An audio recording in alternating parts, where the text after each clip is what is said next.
Welcome to Trending in Education. Mike Palmer here. Today, we're going to be talking about teacher development, professional development for teachers. I'm joined by Matthew Kennard, who's the CEO of BetterLesson. Matt, welcome to Trending in Education. Love it. Let's go with Matt. We're good with Mike? Yes. Perfect. And we're going to have like a good vibe for this podcast today. That's absolutely the goal. We always start by getting to know you a little bit. Can you catch us up on who you are and how you got to this point in your professional life? Well, listen, I've loved my time at BetterLesson. I've been the CEO since 2021, so right after the pandemic. But I'll tell you, I will admit to being a late in life edtecher. That's my new coin frame. We're going to t-shirt, like elder millennial, late in life edtecher, put those two things together. But I actually started my career in investment banking and private equity. And so I spent a lot of time in the tech world, particularly with software as a service companies back in the early 2000s when software as a service wasn't actually a thing that we talked about. Yeah. And I'm dating myself. I turned 40 this year. So it feels weird to talk about the early 2000s, but spent time working with tech enabled services companies as well as true SaaS businesses, and then went on to do M&A and strategic finance for a number of other large companies, most recently doing global M&A for iHeartMedia. So Wow. that was it. And, I had this weird crisis of conscience back in 2017. Loved the work of iHeartMedia, but at the end of the day, 5,000 news organizations repeating word for word the same things felt like probably a little antithetical to what I would hope to see for a well-informed society. And so decided it was time to make a shift, and was fortunate enough to meet the co-founders of LearnZillion. And, within a week, had gone from doing global M&A for a $6 billion company to working with a $5 million ed tech startup based in DC. And, haven't looked back since making the jump. Love my time doing digital core curriculum. And we ultimately sold that business to what is now Imagine Learning. And that has continued to grow in their hands. And we're really excited to see that, millions of kids are getting helped with what is now Imagine Learning Classroom, what started as LearnZillion back in the day. Yeah. And then I had the opportunity to come over and join another Owl Ventures portfolio company, which was BetterLesson. Nice. So that was high quality instructional materials. Correct. And then you're at BetterLesson now. What problem is BetterLesson going after? It's really interesting. So when I left Imagine, having come over as part of the LearnZillion acquisition, a number of my peers were like, you're going into like K-12 professional learning. And literally the way that people describe K-12 professional learning is like, I left New York City for like the dusty backwater of, Antarctica. All right. In the ed world, because to a certain extent, I think it has been something that we think about. And there are a number of great players, right? Whether it's ANAD or TNTP or others who've thought about great professional learning, but scaling it, thinking about bringing technology to play and really modernizing training for educators is something that I think that we have lagged behind as an industry. Yeah. And, one of the benefits I had in seeing the installation of thousands of classrooms with LearnZillion is the setup of our schools physically isn't changing all that much.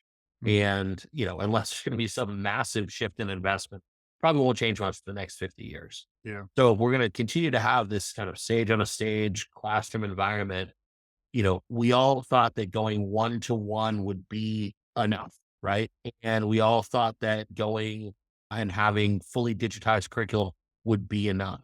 The reality is teaching is a mixture of content and craft. It's where content and craft meet today.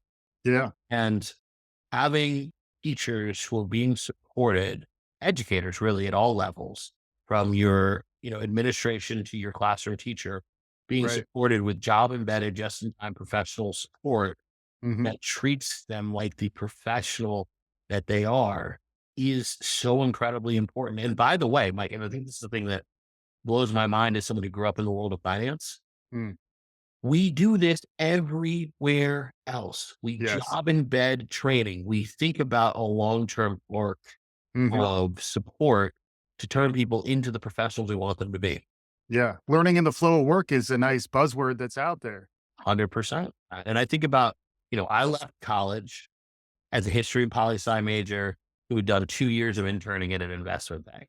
Hmm. I then left and did 12 weeks of upfront training before I even hit a desk, and then had opportunities for growth and training throughout my time as an investment banker, throughout my time as a private equity Hmm. associate, which were Hmm. all aimed at turning me into a competent finance professional over time, right? And Yeah. that included competitive salaries, that included opportunities for growth, mentorship, right? Like it is a well thought out program. And whether you go into law or you go into plumbing or you go into HVAC or you become a doctor, we think about that arc of your career as an opportunity, particularly in those first 10 years, Hmm. give you that growth and training necessary for you to understand A, what your options in the career are, and Yeah. B, to help you understand like what is the measure of the job and what are the things that you need to do to be successful.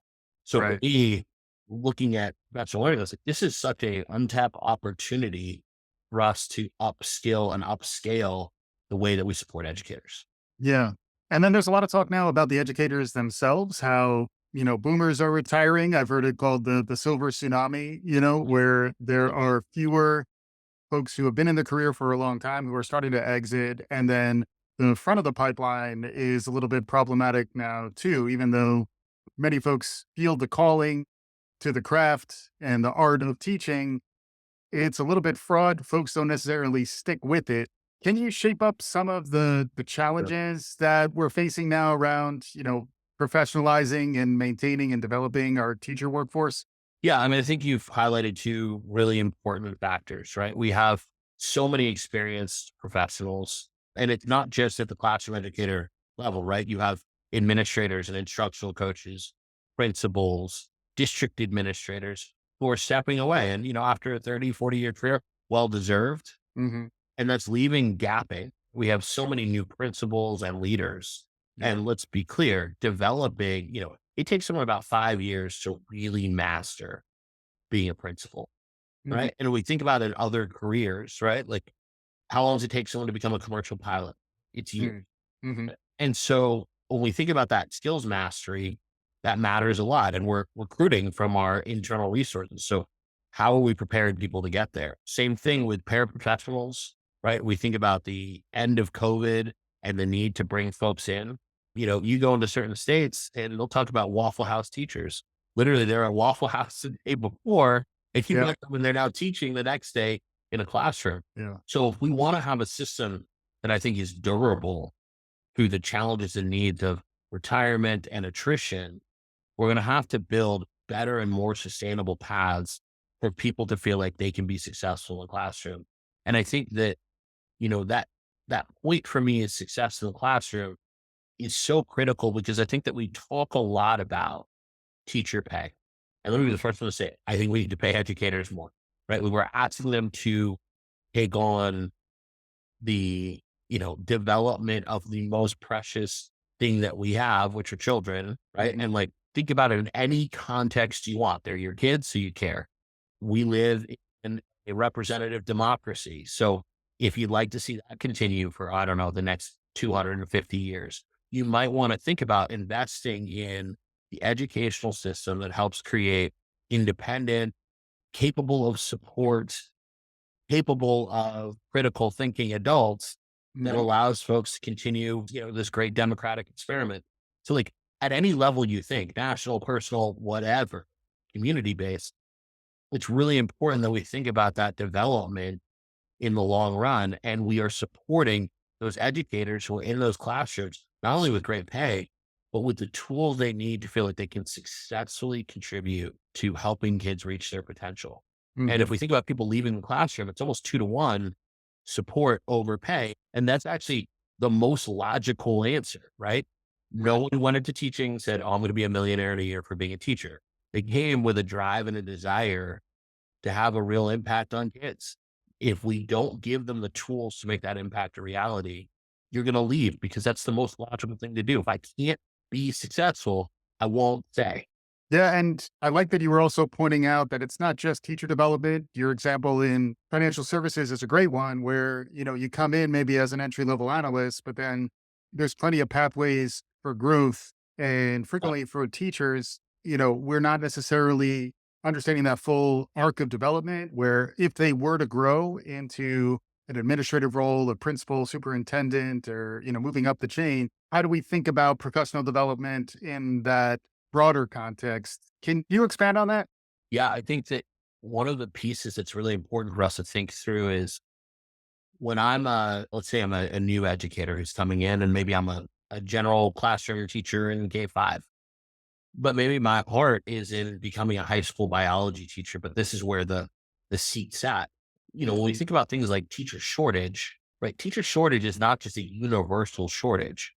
It's a shortage, particularly in like high value add areas like language instruction, Yeah. sciences, high Mhm. school math, high school ELA. Yeah. And, Special ed too, right? special ed is a huge one, Mm. right? And so it's also about helping people realize that teaching can be a varied and very rich experience that allows you to tap into things that you care about. Mm. But again, if you aren't creating those development pathways that help people see themselves from day one to maybe year 30, right? Or I like to think Mm. about it from like induction to retirement.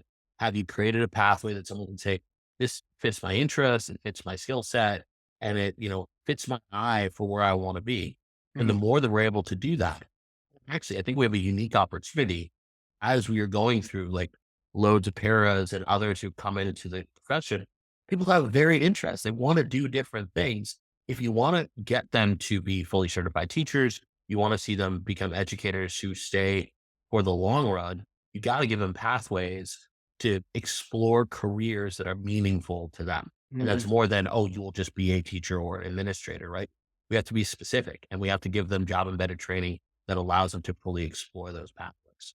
Yeah. And, some of our listeners might not be that familiar with the nuts and bolts of professional development in K Sure. 12. Can you shape up for us the what? Like, what exactly is it? What types Sure. of things are people taught, and how does it factor into the rest of their career?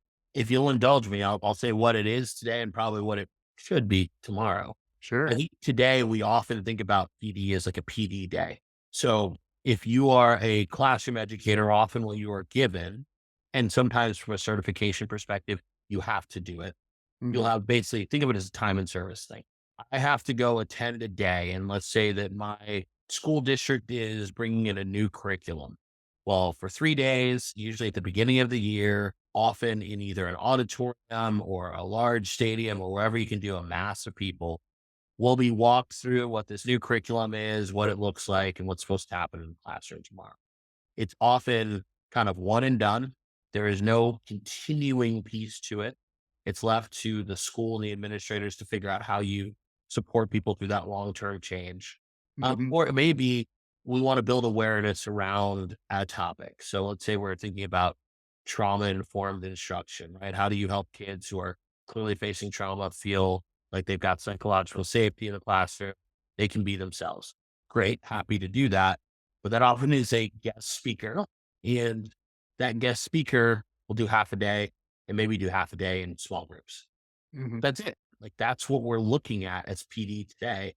And it's the PD day. And that PD day is a dreaded part of most teachers' week. Right.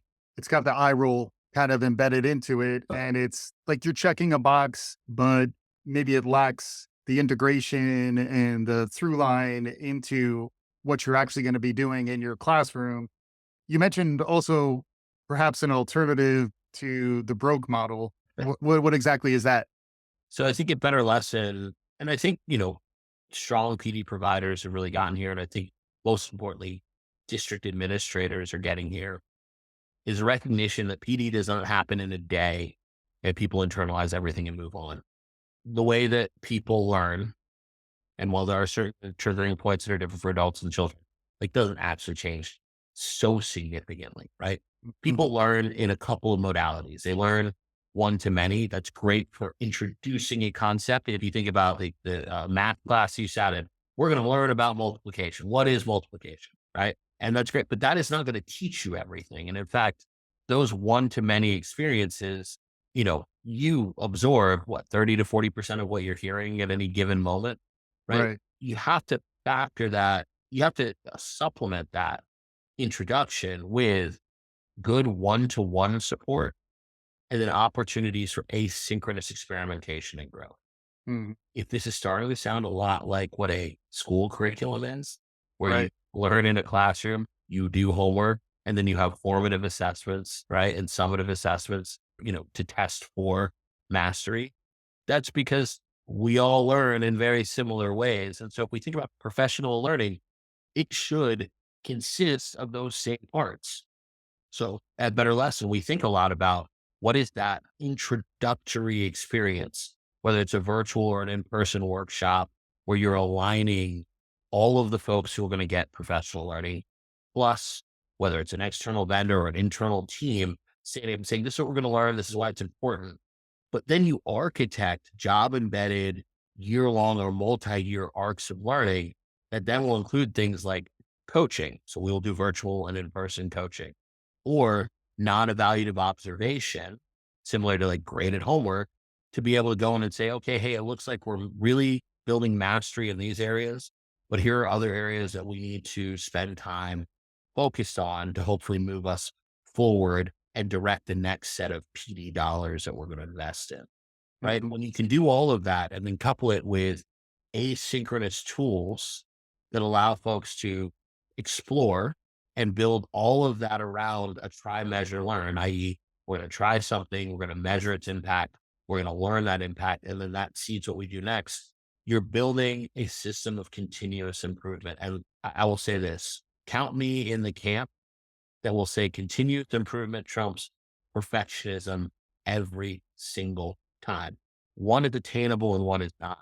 Mhm. And if we really want to build an environment where teachers feel like they can come in, they can use a new curriculum, they can experiment, they can do what's best for their kids in the classroom, which may vary from classroom to classroom, building to building, district to district, we've got to build the idea that continuous improvement and measuring the bets that we're placing is a part of our job. Mhm. And then the bets themselves, an argument against the perfectionism that you're talking about is that so much disruption has happened in the last 4.5 years that to think you can be a perfectionist, it's a moving target, things are changing. And we made it this far until I mentioned artificial intelligence, but there I did it. I think you touched on social Yeah. emotional learning. We also perhaps are talking about career and technical education, all of these waves that have sort of cascaded through K-12 are ultimately landing on your lap to some extent. Like it's ultimately Yep. professional learning, professional development is where these changes, not to mention the science of reading, which is the other one that folks have talked a lot about, where that's really mid transformation. But any thoughts on the what, like what we're actually teaching? We're a trend spotting show. You're as expert as anyone I've had in this space. What have you seen? And do you have any Sure. perspective to share? I think one thing that we should probably do if we're going to have this conversation is let's calm the waters on the idea that we're going to suddenly have robots teaching in the classroom tomorrow. And like, we're ready for like an iRobot type of just takeover of the education space. Yeah. Education is changing, but everything you've mentioned, science of reading, AI, these are tools. In the same way that if we went back 15 years ago, we thought it would be antithetical to great education for every kid to have a Chromebook. Hmm. I like, why do they need to have that? Well, it's a way of breaking down barriers and access, right? And, it's tough to say that everyone shouldn't have access to digital curriculum when we have, kids in 2000 2002 reading about current President George H.W. Bush in a textbook, right? Like it was a way to get us past, I think, a financial hurdle that made sense and use technology where it's helpful. Hmm. Technology is a tool that is actually benign until we get into use, right? Yep. It's not we're not headed for like a Skynet, you know, fall down of our Yeah. system by the use of technology. So when you mention professional learning in this context, I think this is how do we take tools, often disparate, and connect them to the work of what happens in a classroom? And that means how do you align what's happening from an objective perspective at a state DOE level, a federal DOE level, with partners, with ESCs right? And other regional service centers across the state to what's happening at that district superintendent's, glossy strategic plan to what's happening in Miss Johnson's science class at 2 p.m. on a Tuesday in October. Mm. Like, how do we think about those threads all connecting? And we like to think less about AI versus this versus that versus saying, what are the tools available to us as educators that we can implement that make it possible for us to think about equitable classroom environments, student centered approaches to teaching, the adoption of the right high quality instructional material for that district. And by the way, the beauty of ed reports is there's now multiple green rated curricula across almost every topic area, right? It's actually about choosing the right one that fits the local context that you need. To how do we think about onboarding teachers and inducting them? And as they build their skill set, arming them with the right types of strategies and techniques to do things like differentiation for all the learners in their classroom. Right? This is about using a tool set effectively, and that requires training to give people opportunity to get exposed to it, to try their use, and to think about the optimal deployment of that tool within a district. And that may look different district to district. And so we think about professional learning that's architected around supporting every layer of the system and using the best possible tools available, starting with high quality instructional materials to build an equitable, effective classroom environment. And it sounds like your experience at LearnZillion was pretty foundational to like your understanding of the education space. What connections were you able to make between things like high quality instructional materials and maybe some of the challenges that we're facing in professional development? Yeah, I had the benefit. BetterLesson was actually a partner of ours when I was at LearnZillion, and we saw a massive uptick in efficacy and renewal rates for the use of our high quality instructional materials when folks went through a better lesson onboarding because it allowed for instance, coaching for principals in the district who have to think about being the instructional leader, right? It supported coordination of your instructional coaches and leaders around how we're thinking about rollout. It gave tools and coaching to classroom educators who are thinking about how does my day shift from what it was yesterday to what it will be tomorrow. And it gave district administrators, I think, the ability to both observe through non-evaluative learning walks and then also work with those buildings to say, okay, here's what we're seeing. Here's what's successful. Here's where we should go invest in next, right? It's about giving yourself the ability to give both tools and measure impact in any initiative that you're going to take at a district level. And for me to be able to see that, obviously, during my time at LearnZillion, you know, our founders at LearnZillion, Eric Westendorf and Alex Garrier, they were highly focused on effective use. And so this was really one where we paid a lot of attention to what happened at that classroom level, at that building level, at the district level. And for me, it was just such a clear sign that if you cannot get the humans, adult humans aligned around the goal, it doesn't matter what you adopt and it doesn't matter what you try, you will never find the success you're looking for. Yeah. This is the, culture eats strategy for lunch. Correct. And to your point, I'm a parent of a 5-year-old and, I think a lot about how a lot of how I'm educating him is really modeling my own behaviors and my own approaches to things. And I imagine as a school leader, as a district leader, the fact that you're trying to be holistic here, the whole teacher, the whole administrator, not just the whole student. Yeah. How do you get them comfortable enough to show that A, they need to learn and B, you mentioned psychological safety. There's a little bit of vulnerability in saying, I don't have all the answers. I actually do need to learn some of this stuff. Can you talk about how you're kind of engaging in that space? One of the things I like to think about it, I think sometimes we have the advantage of not being a lifelong educator. And, I will hopefully not get any tomatoes thrown at me by lifelong educators for saying this, of having worked in other places and in other industries. And if you think about the best boss you ever had, the best leaders you've ever seen, and like agnostic to education doesn't matter, right? It's not because they had all the answers. It's because they were clear in what they were looking for. They were willing to work with you. They were willing to say they made a mistake, Hmm. and they felt like they were invested in your long-term success. We're now in education. And so often in education, I think we hear this like weirdly mythological thing of like, you were born to be an educator. Right Hmm. now, I live in San Antonio, Texas, and I get the joy of getting to see Victor Wembanyama play basketball all the time. Yeah. He is like 7'3" and probably clearly born to be a basketball player. But that didn't prevent us from saying we should probably put some investment in training in helping him maximize his potential.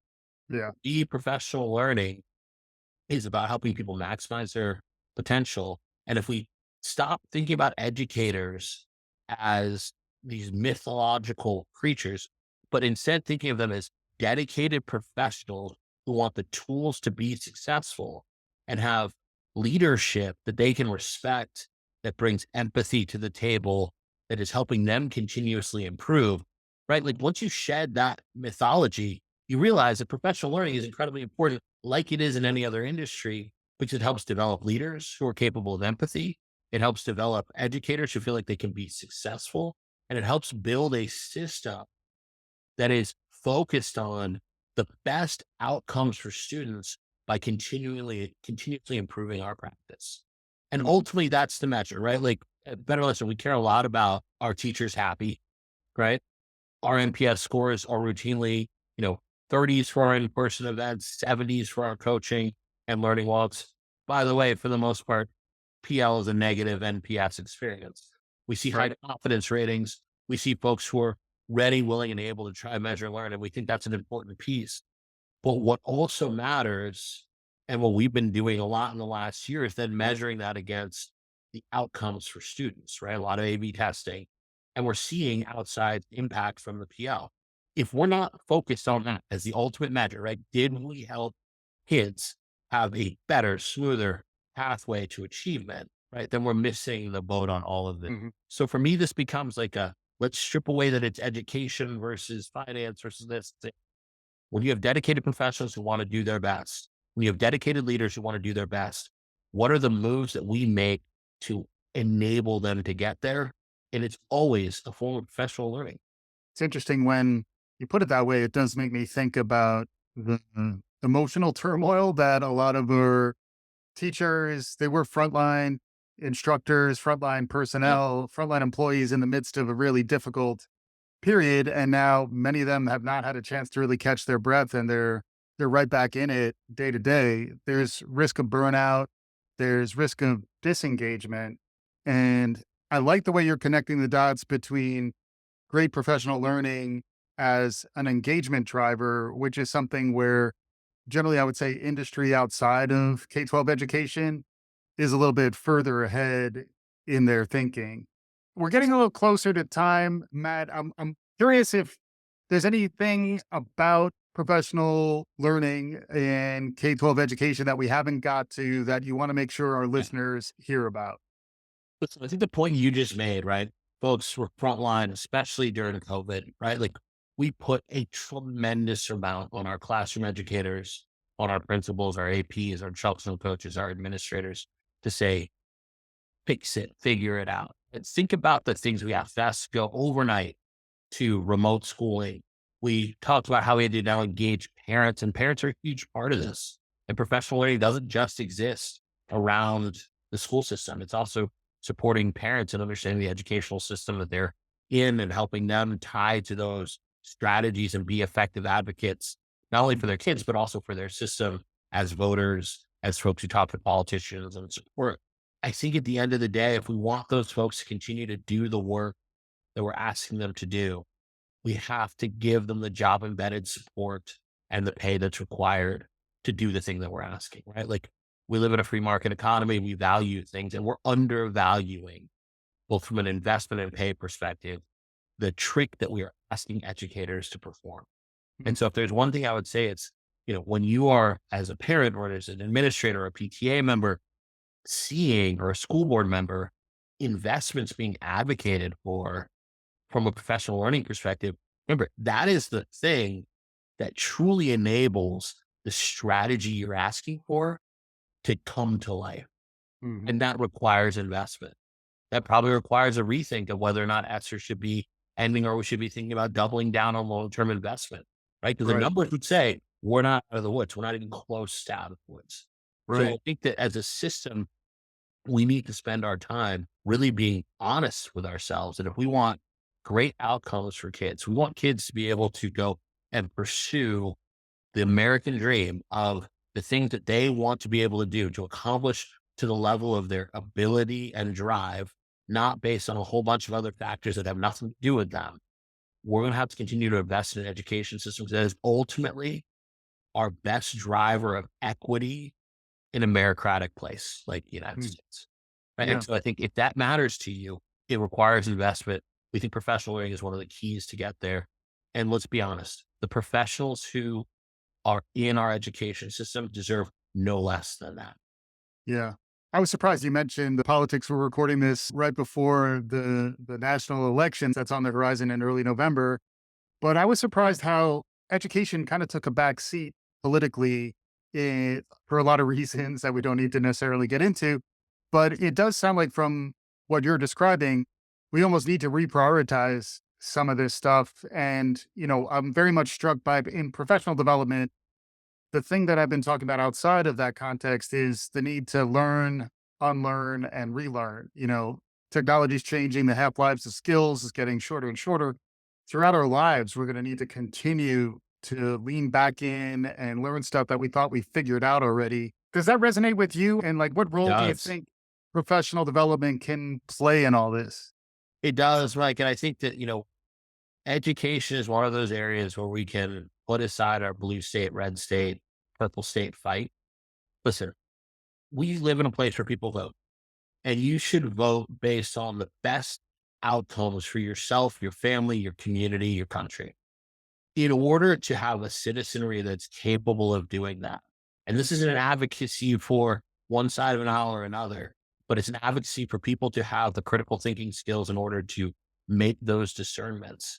We Mhm. have to give folks an adequate education to be able to think about those factors in the long run. And every generation we educate, like that is the thing that we owe them. We owe them. That's the promise of public education, right? A world class education allows you to care for yourself, care for your family, be an active citizen, and have the critical thinking skills to make the right decisions for yourself and your community at every level. I think professional learning and giving our educators the tools needed to produce generation after generation of those folks who are capable of doing that, which also includes, by the way, breaking down our own stigmas that 4 year college is the only way to go, that, Mhm. going into, say, plumbing or HVAC or another vocation is somehow less than doing something else. It includes integrated pathways to associate's degrees in high school, right? Like we have work to do in terms of our own stigmas. But if we can make those investments and build professional learning and school structures that allow for kids to graduate with like a meaningful thing to go do with the rest of their lives, Mm. that is the goal. That is the point. And I think that whether you are a Republican or a Democrat, an independent, we can all align around the idea that that is the promise of our education system. And we are better served when that is working well than when it is being subject to fractious politics. Mm. I'm talking with Matt Kennard. He's the CEO of BetterLesson. Been an amazing conversation, Matt. Now it's time to bring it home. I know you're a golf enthusiast, so now we're Yeah. heading to the 18th hole. It's time to finish strong. Any final thoughts, takeaways for our listeners as they head back to the rest of their lives? Listen, the education system is a participant heavy thing. We have lots of local control. We have school boards. We have folks in politics who control funding. This is something to be active about. This is something to, whether you're a parent or not a parent, I hope that you will think about the education system as something you can participate in. Whether you are volunteering at your local school, whether you're a parent who's sitting on a PTA or joining a school board, this system works well when we have broad-based participation around creating great outcomes for kids. That's what we focus on a Better Lesson. And I'm excited to see it because I think there is real movement in that way. And I just love to see it continue to grow. Fantastic stuff here with Matt Kennard, CEO of BetterLesson. Matt, thank you so much for joining me on today's show. Mike, it was a pleasure. Really enjoyed it. And for our listeners, if you like what you heard, please subscribe, tell your friends, do all the good things. We'll be back again soon. This is Trending in Education.